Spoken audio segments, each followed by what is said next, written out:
I am the bank and you are a borrower. So suppose today, right now, before I have given you a loan, the total quantum of money in the system is 100, and I decide to give you a loan of 10 rupees. Now, what is the form in which I have given you? There is 10 rupees of deposits created in your account. Right.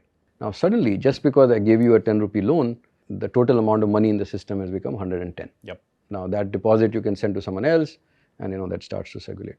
This is how banks create money.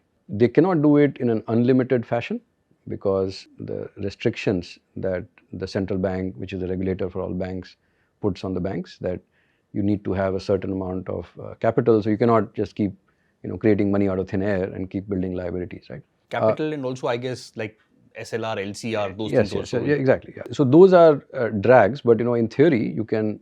So you're right that if you have 100 rupees of deposits, you have to keep 4.5 rupees in the CRR, the cash reserve ratio. You have to keep at least 17 rupees in the SLR, which is in the government bonds. So at most you can then lend out 80 70, rupees. let's say. Yeah, so 78 or 80 rupees, right? Now, but you can keep doing that, right? So and so the real limit is actually how much capital really have, right? Capital meaning how much equity base is that you have at a very crude level. Correct. And to give, so hence central banks put this restriction that if you have to give out 100 rupees of loan, you need to have, let's say, 12 rupees of equity. And so that is not just a credit risk measure, it's also a measure to kind of restrict infinite money supply creation.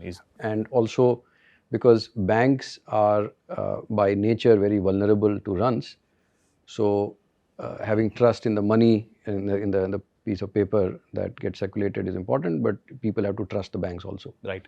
And the way trust is created is because banks have put in 12 rupees of their own money. Correct. And so first that money kind of disappears if something bad happens, and hence people trust that I can keep. Absolutely. And the extreme example of this was when in 2008, when the financial firms in the US started tumbling, what they found was that some of these firms had 3% or 4% worth of equity. So even a 2-3% loss on the loans they had given wipes out the equity, and so the firm becomes unstable, and then people start pulling their money out of those institutions. Yeah. Or if you take the recent example of Silicon Valley Bank, yes, wherein basically actually it was not a loss, it was a on paper loss because the loss was on bonds that they were holding because the interest rates went up. Correct.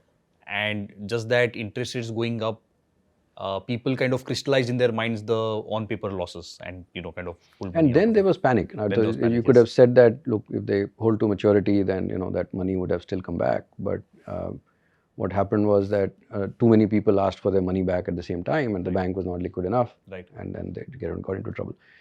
On the second part of your question on do non-banks also create money? They cannot. They do not. Right. Right.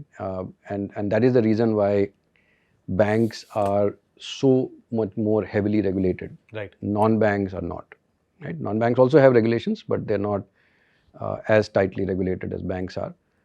Non-banks do take on credit risk, but they cannot create money.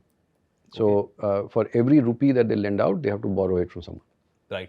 Okay. And so because they are borrowing it from some deposit account, one more deposit is not created somewhere else. Exactly. So they're just taking money from a bank and then giving it to someone else. Right. So they are just intermediaries. Intermediaries. Right.